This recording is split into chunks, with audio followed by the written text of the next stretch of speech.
People have no idea how much their behavior is being controlled by these substances. And I'm going to call them substances. Craving food like substances, but your body is not interpreting them, reacting, using them as food, using them as drugs. The craving nature of processed foods comes from the actual processing, concentrating natural pleasure endorphins that occur in food. But what the tobacco industry has done is tobacco came into processed foods. They bought Kraft, Nabisco, and General Foods. They just concentrate the natural endorphins in the food. If you had to chew a kernel of, say, oats, it would take a very long time, and the carbohydrate in the oats would get into your system very slowly. You would get a nice buzz from it, but you wouldn't get a high. When you turn oats or any kind of a grain into a flour, when you powder it, like you would powder a drug, like you would powder cocaine or you would powder heroin, then it's concentrated. And then whoosh, it gets into your system all at once. You get a high, you're literally euphoric. And then those pleasure brain cells are exhausted and you get a crash. And the crash is so terrible that you run and you get more to get back out of that crash. That's an addictive substance. That's no longer a food. You are an expert in processed food addiction and recovery. How would you go about defining processed foods as far as how they are made, their nutrient composition or lack thereof, and then the kinds of foods that people will be more familiar with? And the craving nature of processed foods comes from the actual processing. And what are you doing in processing is you are concentrating natural pleasure endorphins that occur in food. I mean, Mother Nature is kind to us, and she says, "Oh, well, don't it, I know you need to chew this up and swallow it in order to survive." But she also put these pleasure chemicals in the food so that we get a little rush while we're eating. And then we're attracted to going back to it. So it's a survival thing, and it's a lovely thing. But what the tobacco industry has done, tobacco came into processed foods. They bought Kraft, Nabisco, and General Foods in the mid-1980s. And they used their cravings business model. Nobody would buy a cigarette from their thinking brain, because it's disgusting, it's smelly, it gives you lung cancer and emphysema and heart disease, and it's repulsive. You have to be in your craving brain to buy cigarettes. So they have a craving business model. They're selling a product that is not only worthless, it's destructive, but they're able to sell it because they could concentrate the nicotine and add pyrazine and make people crave. And when they came into processed foods, they brought that business practice. They brought that method with them. And what they did, they added nicotine and pyrazine to cigarettes. Into processed foods, they just concentrate the natural endorphins in the food. So, if you had to chew a kernel of, say, oats, it would take a very long time, and the carbohydrate in the oats would get into your system very slowly. You would get, a nice buzz from it, but you wouldn't get a high.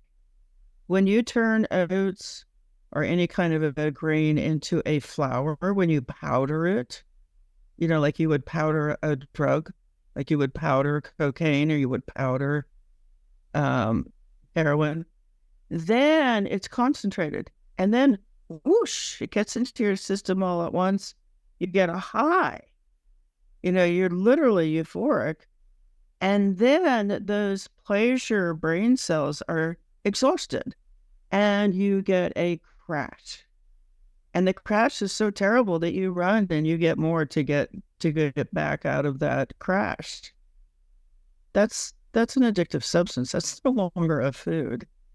So what are the common foods? It's anything with a concentrated sweetener in it. And as the people become more sensitive, like more reactive, like they tend to release those flows of cravings more and more. Their brain cells are being trained to release that flow of cravings. Then they can become sensitive, meaning that they'll have cravings in response to more and more different foods. And it can even, so any kind of a concentrated sweetener, I don't care if it's stevia, I don't care if it's natural, I don't care if it's, whatever kind of label, whatever kind of deceptive label they put on it. If you concentrate a sweetener, research shows that as soon as that sweetener touches a taste bud, that signal will get to the dopamine pathways faster than cocaine. And it'll release a greater flood of cravings than cocaine. So you have that. Now, if you don't have access, like if you're a kid in the 1950s, like I was, then there's not sugar lying around the house. In our household, we did make a dessert every day, but when we went to school, we didn't have access to sugar. So even though I was addicted as a child, I know I was, because I went to kindergarten with cravings. I can remember it. My very first memory of my whole life is trying to manipulate an ice cream truck driver into giving me free ice cream. So I know that I had these intense cravings as a child. So sugar, any kind of sweetener, and if you become sensitized, even high sugar fruits can make you like overly excited and eat too much. Flour. So flour is a carbohydrate, and if you powder it into flour, it will, create that glucose high. And then flour also has gluten in it, and gluten has a natural morphine. It's called gluteomorphine, and it's in the grain to make it pleasant to eat, so that even unrefined, you're attracted to going back to it. But you can imagine, if you actually tried to chew a grain, an unprocessed grain, it would take a very long time. So that's not a problem. But when you powder it and it can get into your system, it's like pre-digested. There's no nice, gentle, slow breaking down process to release a pleasant experience. Oh my gosh, no, you're getting euphoria and then a crash. So anything made from flour, pasta, bread, pizza crust, those are all going to just have that pull, that craving. And depression. So gluten has been shown to be linked to depression. Everybody knows it's linked to celiac, and you can have gut problems from it. But most people don't know that gluten is also associated in research with depression. And then you have excessive salt. So when the tobacco industry came in to process foods, they really targeted children. And there was a product in the U.S. called Lunchables. It was in a little plastic compartmentalized container and had like maybe salami and cheese, and I don't remember what were in the other containers. And they loaded those are children's meals, children's snacks, with salt. Why? Because we have evidence that salt also activates the same pathway as morphine. Excessive salt. And we need to eat salt. We need to consume salt. We need to protect it's essential that we protect our electrolytes in our body. So you need to eat it. It's one of those things that I have to measure, because if I don't measure it, my salt intake will just creep up. And then you have dairy. So dairy right out of the cow, and the cow is processing grass into milk. There's enough morphine, natural morphine. It's supposed to be there. It's called casomorphine. There's enough casomorphine in milk to put a 100-pound calf to sleep. that's what milk is supposed to do. The calf feeds, and then it's supposed to go to sleep so that it'll absorb nutrients and stop running around, and the blood flow can go to the stomach, and that calf can extract nutrients from the milk. So it's a numbing agent. So you think there's enough morphine in milk to put a baby cow to sleep. And then you concentrate it into cheese. It's like, what were we thinking? It's a numbing substance. Excessive fat, like excessive salt, excessive fat. We need to eat fat. But fat has been shown to activate and alter the same pathway as marijuana. It's the endocannabinoid system. So you want to make sure you eat fat. I certainly eat fat, but I can't eat it in excess. It'll just creep right up. It's a big vulnerability when people go onto keto or carnivore food plans, and there's some just ignorant person on that stage saying, "Oh, you can eat all the fat you want." It's so satiating. That is just a bold-faced lie. If you eat a lot of fat, pretty soon you're going to transfer that carbohydrate craving to fat craving. You're going to transfer it from the dopamine pathway over to the cannabinoid pathway. And then, of course, caffeine. There are diagnoses in the diagnostic manuals for caffeine addiction, caffeine withdrawal, caffeine, overstimulation, caffeine. I think caffeine-related sleep disturbance. So caffeine is a really vicious drug, and it's very hard to get off of. You don't really know how vicious it is until you try to get off of it. And then food additives. So the tobacco companies know all about adding. They added pyrosine to nicotine to make it addictive. And here in the U.S., there are not enough label inspectors in the Federal Drug and FDA, Federal Drug Administration, or the Department of Agriculture, to monitor labels. So if you have something that's in a package, you have no idea what's in it. And we just say, if it's, I love this. This is Marion Nessel, who is chair of the New York University nutrition department for a very long time. She says if it has a label, it's a warning label. So if you buy a carrot does not have a label, but once something has, or like the other thing I like is, I don't know, gosh, his name is escaping me, Michael Pollan. He says, if it is a plant, eat it. If it's been through a plant, don't eat it. So it's the processing. It's a tobacco style of business practice where you're not selling a product based on its value. You're selling it based on your ability to create a craving. It's interesting because I had Professor Marion Nessel on the podcast last year, and she made that analogy between the tobacco industry and the food industry, and about all of the worst practices were taken from the tobacco industry and then applied to the food industry. You spoke at the outset there about some of the physiological changes that happen in the brain as a result of this craving, the dopamine pathways that you mentioned. I'm interested to ask you, because of the line of work that you're in, can you talk to me about the behavioral and psychological changes that arise as a result of addiction and craving to processed foods? Thank you so much for asking that question.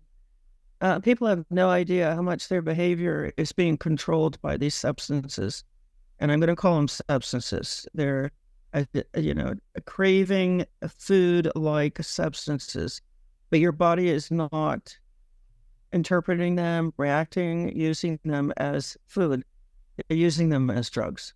So the three main things that happen in the brain, and this is all well documented in the research. One, you have hyperactive pleasure pathways. You have pleasure pathways that are no longer delivering pleasure; they're delivering cravings. And when and gradually they wear out. So there's a whole host of really just so sad, terrible, traumatic things that happen to a person when their pleasure pathways are worn out. You can't like just spend a lifetime overstimulating those pathways and expect them to just stay overstimulated. They wear out. They stop working. And you can see this on a brain scan. So in our Facebook account, Food Addiction Education, the profile picture is it's a brain scan study, and it shows a normal brain, and you see these nice bright red dopamine fields. So that's a core, that a functioning dopamine field is the difference between a great life and a terrible life. Because with a functioning dopamine field, you can experience pleasure. And in the next picture, the next scan, it's people with cocaine addiction. And the red is gone. Like the dopamine receptors have collapsed. That means that pleasure generating brain cell can no longer be stimulated. And then in the third scan, it's a scan of obese people, but to me, it's not obese people. These are people who have deep cravings for processed foods. And the dopamine fields are even more gone. So it's one of the bits of evidence that I use to, observe and present evidence. I don't have opinions. I have evidence. So it's part of the evidence that I use to show people that processed food addiction is worse than cocaine addiction. It's more destructive. Okay, so when you don't have pleasure pathways, you're depressed, and you see a very slight, not statistically significant yet, but you see a very slight increase in suicide in the U.S., including children. And if you don't have functioning dopamine, serotonin, opioid, cannabinoid pathways, and that's one of the horrible things about processed foods. They attack all four of the major pleasure pathways, the feel-good pathways. So they're wearing them all down. It's not like alcoholism where you wear down the dopamine pathway, but you still have opioid and cannabinoid and serotonin working. No, they attack all four. We just went through the processed foods, and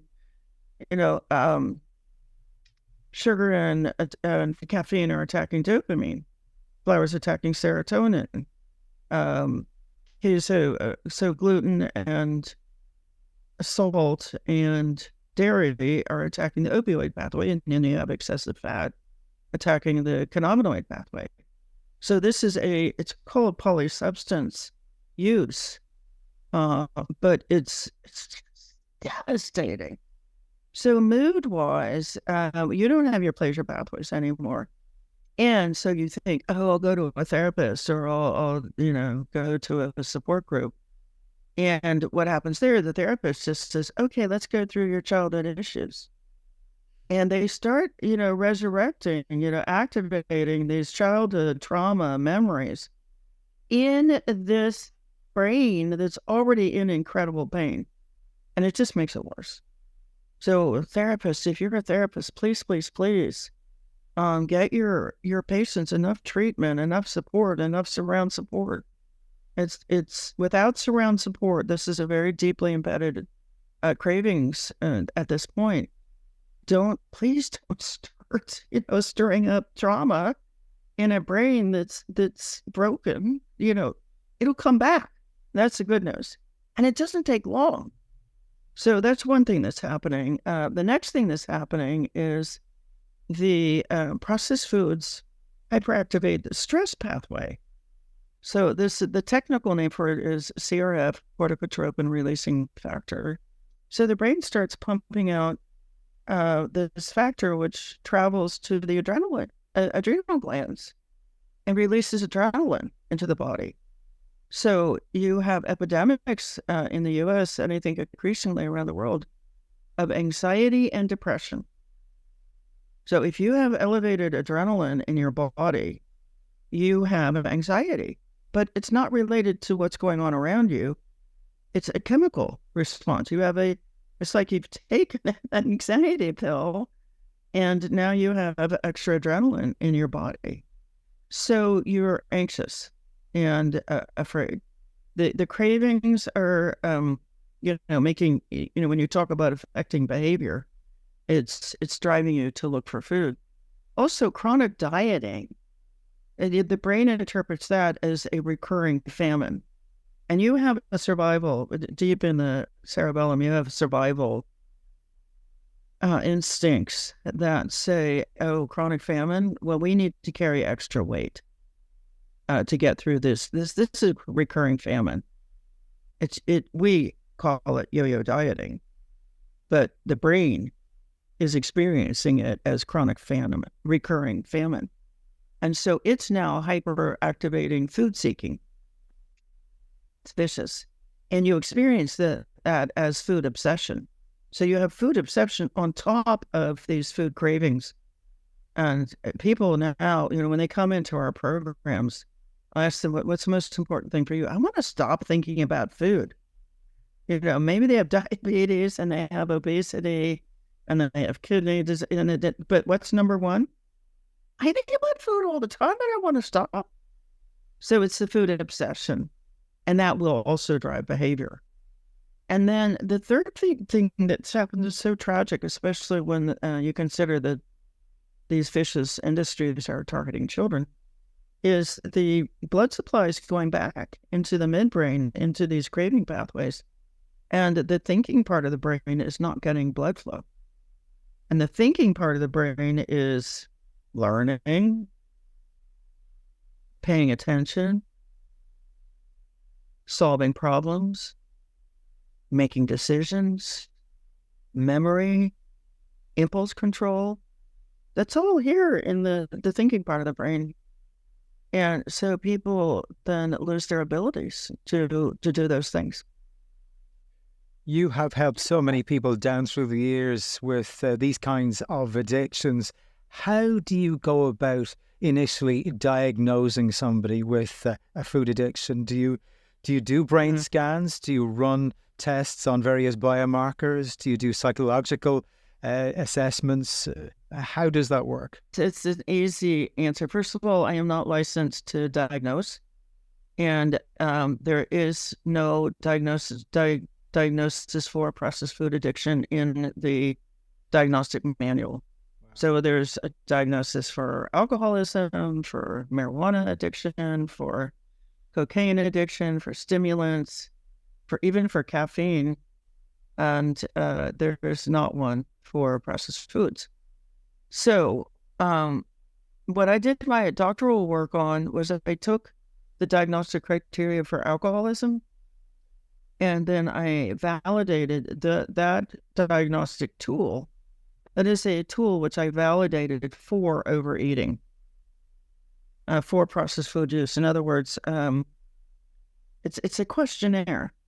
So how do you diagnose alcoholism? You ask, now it used to be 7, now it's 11 questions. So on our website, we have the quiz. We call it a self-quiz. It's not a diagnosis, but we call it the 11 signs that you're suffering from this. So I can run through those if you like, but that's how you diagnose an addiction.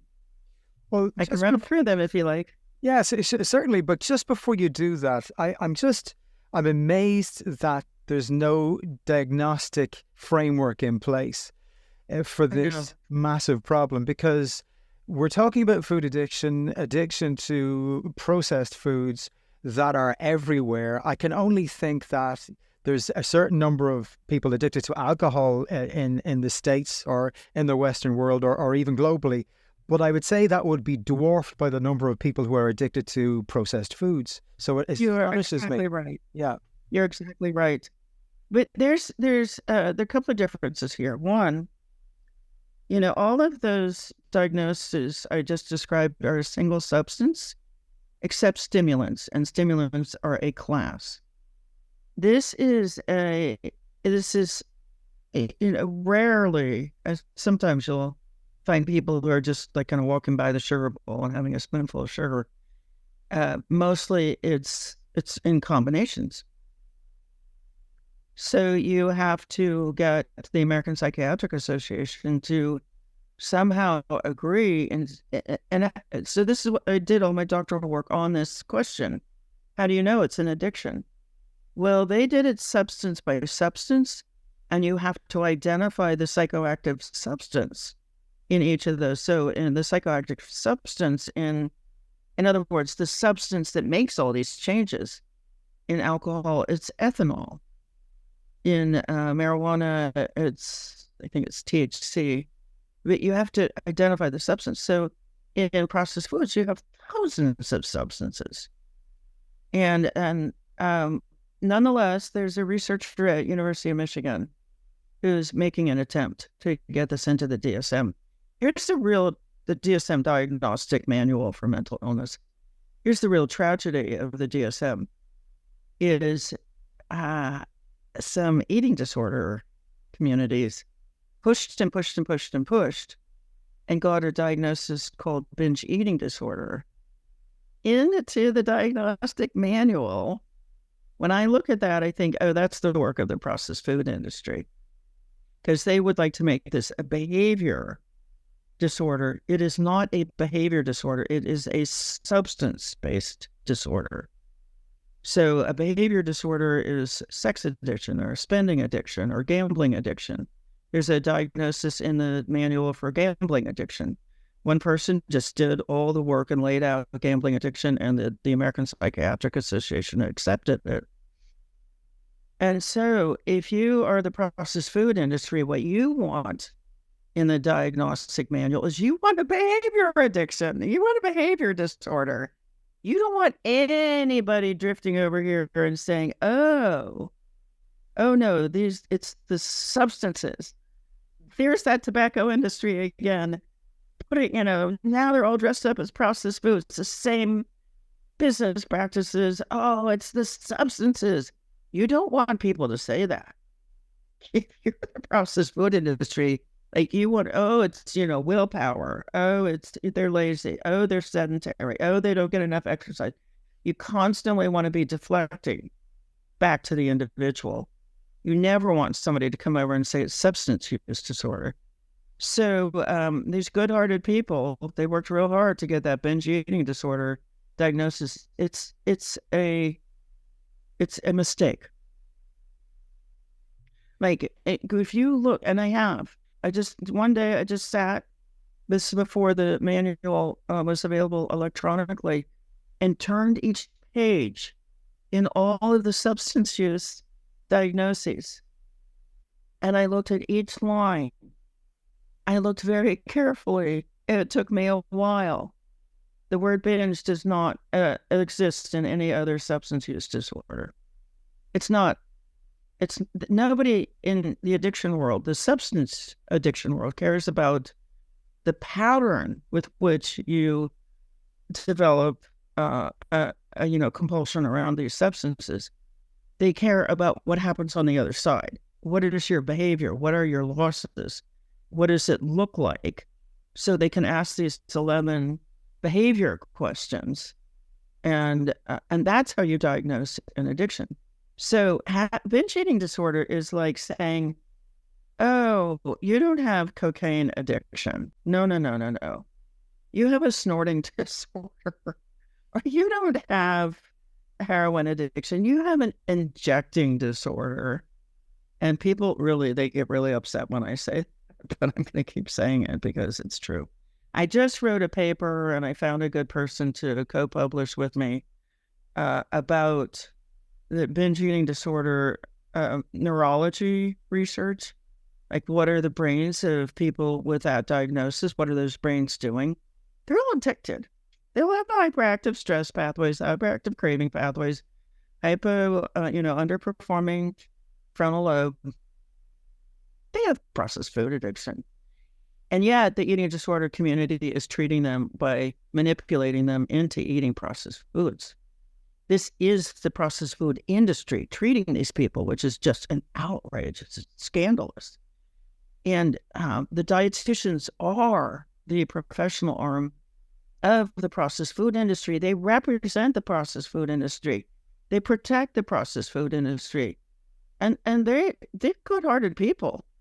We have them in our program, and they're wonderful, except that they've been trained to manipulate people with eating disorders into thinking, and this is just I mean, it's hard for me to say this. It sounds so outrageous, but I have research. I have a study that shows this, that they have now so twisted the concept of restriction. Like, okay, we don't want to restrict calories. No, that wakes up the fear of famine brain. No, don't do that anymore. They've said that restricting these incredibly toxic processed foods, it is a sickness. It's part of the eating disorder. It's unbelievable. Processed foods attack cell function in 8 ways. Over the 28 years that I've been in this field at this point, you get the processed foods out and you get people into a secure environment, which we can do online, almost every disease goes away. I know, that sounds way over the top, but Rob Lustig in his book Metabolical has a section where he describes the 8 ways in which processed foods cripple, he doesn't use that word, that's my word, cripple cell function. Okay, so membranes not working, mitochondria aren't working, the cell's filling up with trash from the excessive sugar and fat. They have it's got glycation, it's insulin resistant, so it can't pull in glucose to fuel itself. It's not working. And so everything, the brain's not working, the gut's not working, liver, heart, skin, reproductive organs, joints, muscles, they're all compromised. They're all, they're impaired. And so when you take the processed foods out and you take the stress out, because you've got people in a genuinely caring and compassionate environment, which is what we do online. I know I'm not supposed to say this, but almost everything goes away. Quite astonishing. It's you've said an awful lot there. If before we develop any further points, if I can just revisit the questionnaire that you mentioned, you alluded to there, that you have on your website, the 11 questions. Now, I don't expect you to go through all 11, but if you can just give us a sense of what those questions cover, in order that people, the audience, can get a sense of whether they fall into this category or not. I can run through the 11 real quick. Number 1 is unintended use. You have a plan not to use. You have a plan that you're not going to eat that, and then you're eating it. Number 2 is failure to cut back. And this is all in the research, where people have tried to lose weight and the weight has come back, or they can no longer lose weight. Number 3 is time spent, and not just getting up and going to the convenience store, but also the time spent in your head thinking about food. And it creeps up over time, so you're looking for a trend. Number 4 is cravings. And cravings correlate with body mass index, your weight. And so as people gain weight in the United States, 83% of the country is overweight, obese, or severely obese. So you know that this is a huge epidemic. It's just most people have this. Number 5 is failure to fulfill roles. Like, you can't get on the floor anymore with your kids, but you are still eating. You are too brain fogged to get a promotion, but you're still eating. Now, the next one is relationship problems. So you're so intensely cravings that all you can think about is, I want to just get that whatever out of the laundry room, and you can't connect with other people anymore, and you're irritable because of the elevated adrenaline. The next one is activities given up. You don't go to the whatever anymore because your body shape is embarrassing to you. And you're taught that your body shape is not acceptable. And you're too tired and you're too depressed and you're too craving and you'd rather go home. So activity is given up. The next one is hazardous use. And you think, oh, drunk driving, that doesn't apply. It totally applies. People in the U.S., we have all these fast food outlets. They're coming out of fast food. They're driving with their elbow while there is hazardous use, and you do have brain fog. So that does apply to processed foods. And then you have use in spite of knowledge of consequences. So 93% of U.S. adults over the age of 20 have high triglycerides, blood pressure, blood glucose, or fat tissue. So every bite of processed foods they take, 93% of the country, they know there's a consequence to them, but they're still eating. And then there's tolerance or progression, where you are eating more and more of it over time because you're getting less and less of a buzz because your pleasure pathways are wearing out. And we see that over the whole population. 30, 40 years ago, people were eating about half their food in processed foods. Now they're in the US, they're eating 73%. And then the last one is withdrawal, where you're eating, but not because of hunger. You're eating because you're irritable, because you're tired, because you're angry. And that is withdrawal avoidance.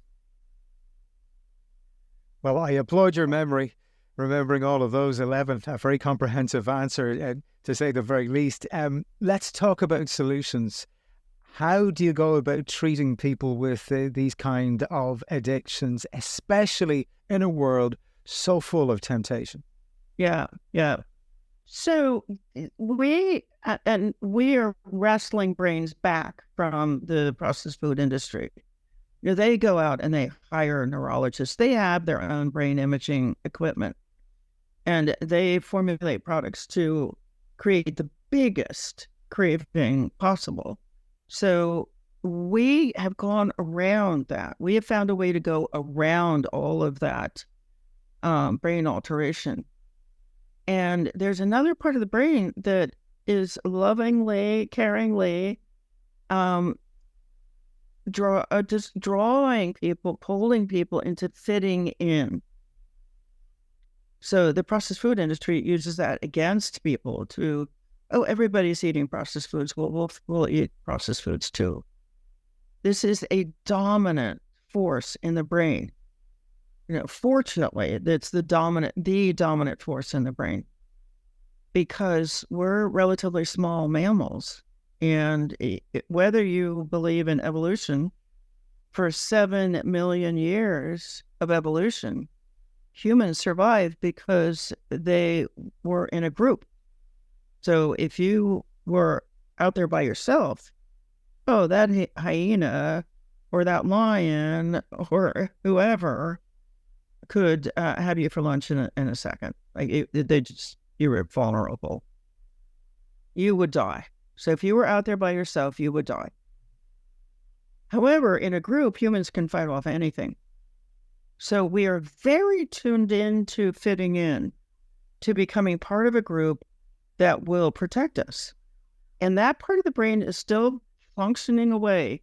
It's a system of very special brain cells called mirror neurons. And they work. I'm going to go into this in a little bit of detail, because if you know this is happening to you, you can control your life.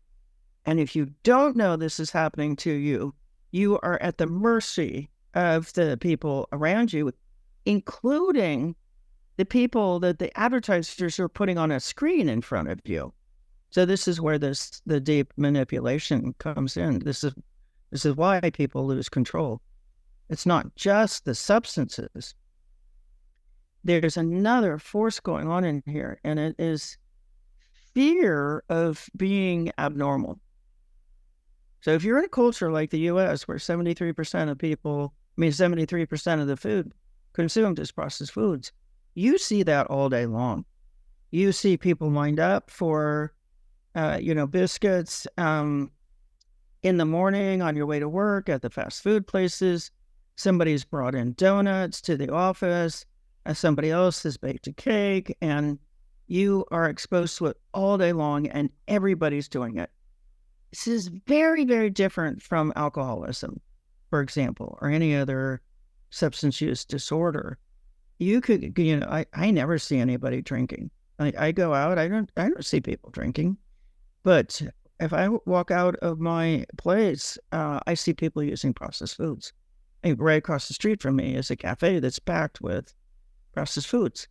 So if I am going to not eat that, and I'm going to be different on this crucial issue, which is food, then my brain is going to be very, very scared. What? You're not doing what everybody else is doing. That saber-toothed tiger comes along, you're not going to be protected. You got to do what they're doing. Got to do what they're doing. So here's the secret. Here's the secret to getting control of your food reliably. Like not just for a 12-month weight loss program, but for a lifetime. Is we've created a program where you can get that feeling of normalcy over a screen. We broadcast live 15 hours out of 24 around the world, around the clock. And we have a daily podcast conversation, which people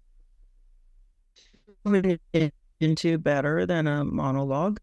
And then we take a break and we broadcast, and then we take a break.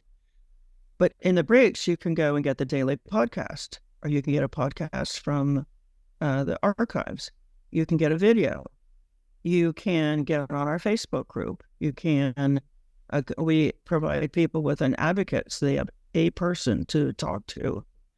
And you can go into your advocates, we have them in messenger groups, and talk to your advocate, or a pod helper, we call them.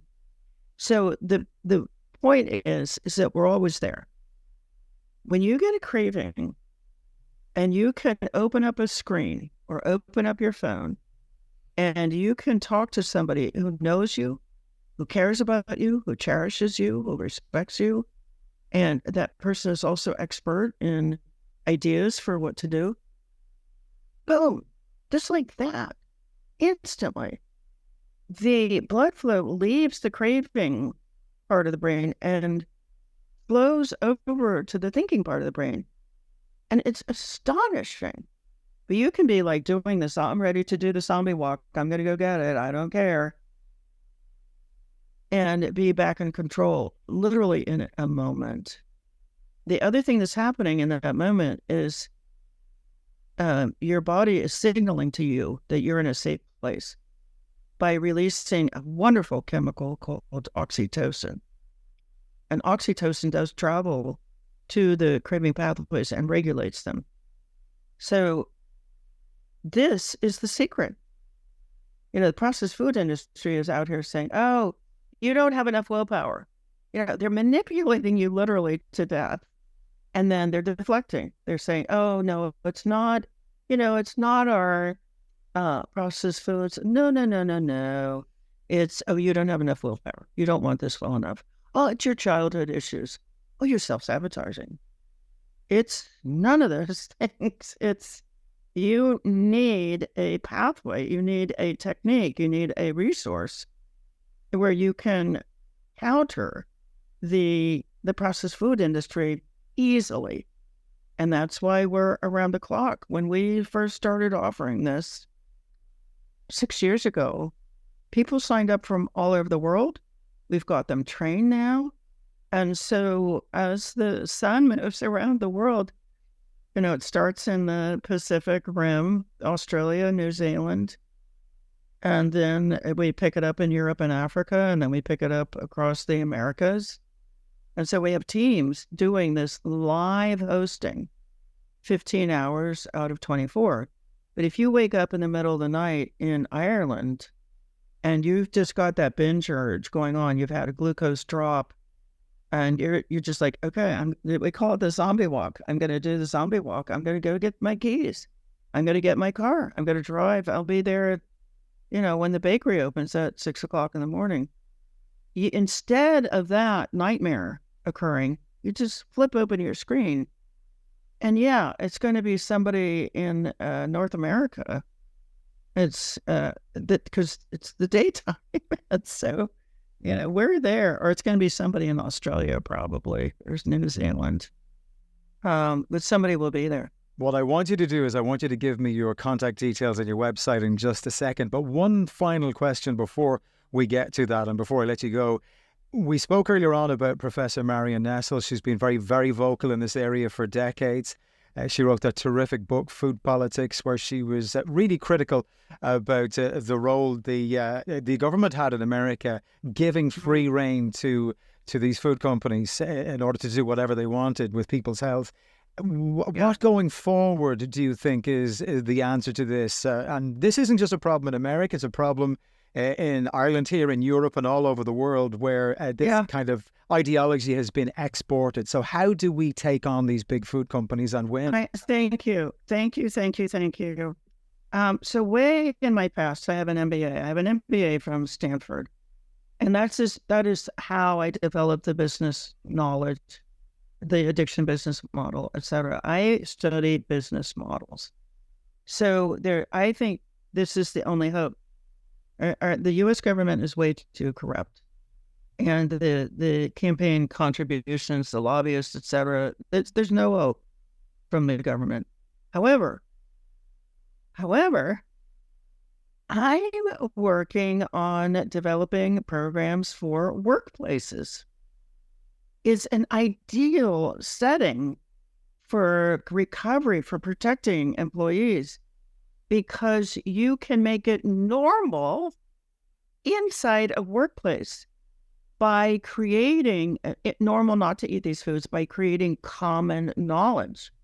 Most people, I could probably go out, I'm in downtown Seattle, I could go out on the street, I could ask hundreds of people, can you put diabetes type 2 into remission?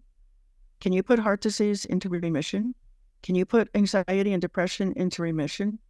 Can you put pain, joint pain, muscle pain, can you put that into remission? And they would say no. Because their doctors have told them. Got the pharmaceutical industry there, saying, oh, no. Oh, a diabetic? Lifetime medication. No, we're putting it into remission. So when you get that kind of information into a workplace, you start out with, no, it causes, processed foods cause this, and this, and this. And by the way, they also cause infertility. And, to just give out the list, and you explain how. Okay, infertility, come on. No, your reproductive organs are so inflamed that they can't do their job. So in a workplace, you create common knowledge, you create a new idea of kind behavior. Kind behavior is not bringing a processed food into the office. Kind behavior is bringing a nice fruit bowl or a nice, vegetable sticks and hummus, something that's a real food. So this is fake, craving, disease-carrying food, and then there's real food. So kindness is bringing real food into the workplace. And the employer, of course, in the United States, employers are paying the cost of the healthcare, and it's out of control. I'm just doing the research on this now, but I've looked at about 70 studies of workplace wellness programs. They're not working. Employees are getting sicker, and none of them are addressing processed foods adequately. None of them are educating the employees about the connection between processed foods and dozens of diseases. So none of them are offering that kind of hope, and none of them are offering the kind of support, release from self-guilt, release from self-blame, release from self-loathing, and, teaching sleep patterns, because you have to reestablish sleep. Processed foods interfere with sleep. So that's my hope. That is my hope. First of all, you can always get into one of our programs. You can go to processedfoodaddiction.com, or if you want to join the daily protection program, It's Food Addiction Reset, and the community is called the ARC. And it's not expensive. You'll save multiples. This is the other thing that processed foods, they drain your pocketbook. It's expensive, and you don't really know where the money's going, except when you get that first month and you're free from the processed foods. Look in your bank account, and all of a sudden there's all this money there.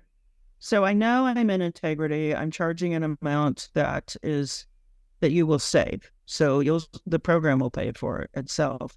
But so get in there. Just go there. Just join. There's no contract. You don't like it, you can cancel anytime.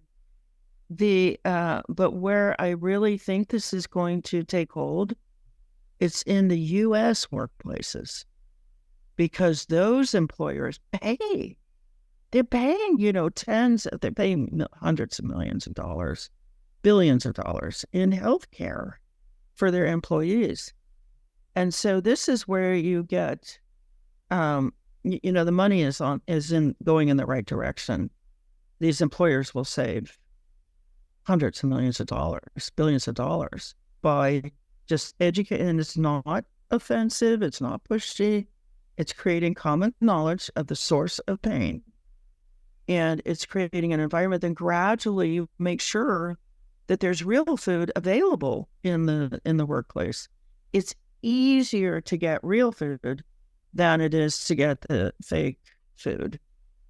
Yeah, so that's where the hope is. It's, if anybody has a workplace where you would like to introduce this knowledge, where you would like to help yourself, your employees, your coworkers, if you would like a program, we just set up a new website called Real Workplace Wellness. And hopefully by the end of the day, it'll be working. Well, I can get the links for those anyway and pop them in the show notes for this episode. You've mentioned your websites there. I want to mention a couple of your books, Sugar and Flowers, How They Make Us Crazy, Sick and Fat. And also you alluded to processed food addiction as well. There you go. Right there. I will say that the popular book is out of date, but this textbook is life-changing. It's on Amazon, and I would get the Kindle so that you can do word searches. It's built on 2,000 studies, and you can see the evidence. This is not somebody's personal story. I spent 3 years full-time researching, writing, and recruiting other experts to contribute to that book. Well, Dr. Joan Ifland, I wish you very well with your work. Thank you so much for joining me on the podcast. Really enjoyed the conversation. Well, thank you for tuning into this episode of the Happy Habit Podcast. If you enjoyed it, show your support, like, subscribe, and share news of this podcast with other people. Plus, we're on YouTube if you want to head over there and become a subscriber there too. Until next time, stay happy.